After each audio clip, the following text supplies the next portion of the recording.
C'est la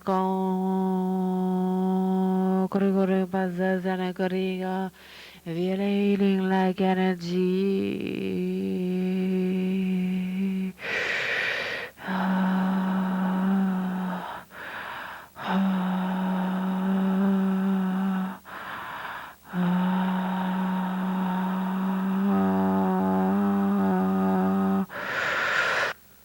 Spirit,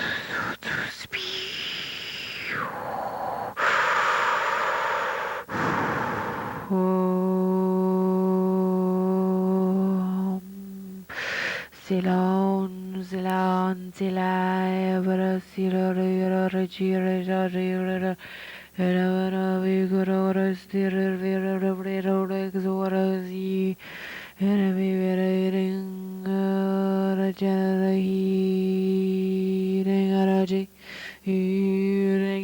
healing energy, healing energy, healing energy, healing energy, healing energy, healing energy, healing energy, healing energy, healing energy, healing energy, healing energy, healing energy, healing energy, healing energy, healing energy, healing energy, spirit, let me be the healing energy, healing energy, healing energy, spirit, let me be the healing energy, healing energy, healing energy,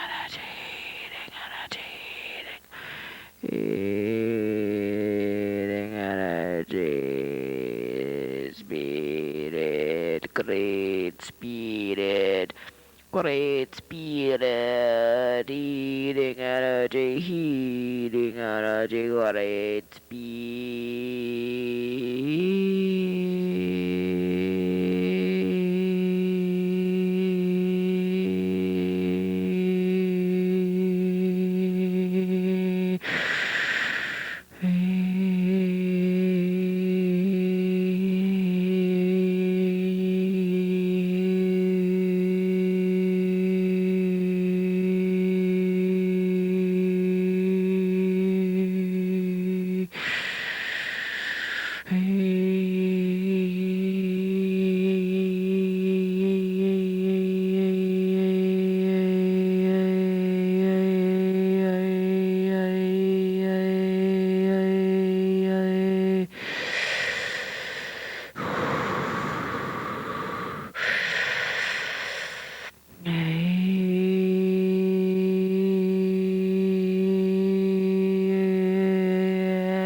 Wow.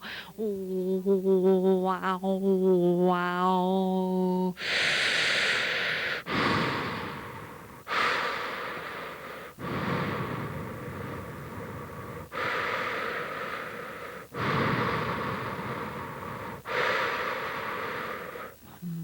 No.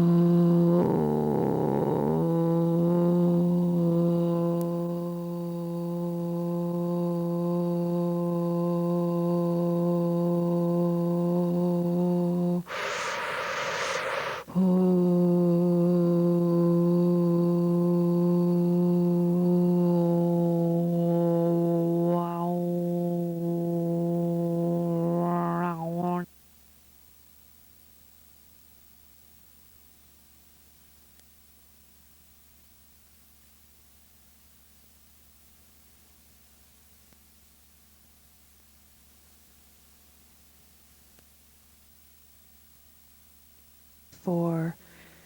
This is for Fertilizer, February 1999. Go.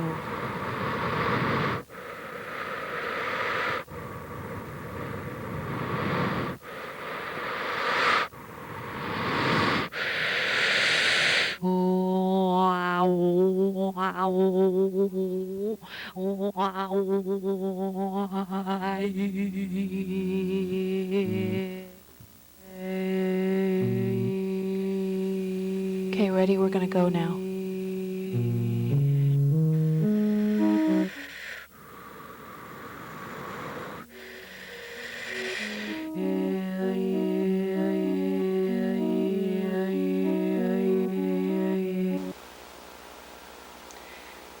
So thanks for tuning in. My name is Shannon Kringen, and you just watched Goddess KRING. That was a digital slideshow. I recently went to the coast camping with a friend to Rialto Beach on the Washington coast, and I really love a lot of those photographs that I took of the landscape and the rocks and the textures and the colors and shapes of the ocean. And that little kitten you saw, her name is Aurora, and we saved her, my friend and I, from the Aurora Bridge in Seattle. She was trapped up there, and we found her. I don't know how she got up there. I don't know if somebody threw her up there or tried to dump her off the side. I don't know. I get the feeling that maybe all of her brothers and sisters perished, and she was the only surviving kitten. And my friend and I went up there on the bridge, and we saved her. And just as we wrapped her in a towel, the cops pulled up, and with sirens flashing and asking us, "What are you doing up here on the roof?" Luckily, they didn't really bother us, and we let them feel the kitten through the towel, and they could feel something warm wiggling around in there. So they knew that we had a kitten, that we weren't lying or doing some strange, suspicious activity on the bridge. But my friend adopted the kitten, and she's growing, and her name is Aurora Bridget. Aurora Borealis Bridget. Cat. Kitty. Kitty, kitty. So, I love those slides, and it was interesting to use the audio Kring Speak abstraction for the audio. So, I'm on the same time every week. See you next week on Goddess KRING. Good night. Good night. Good night. Good night.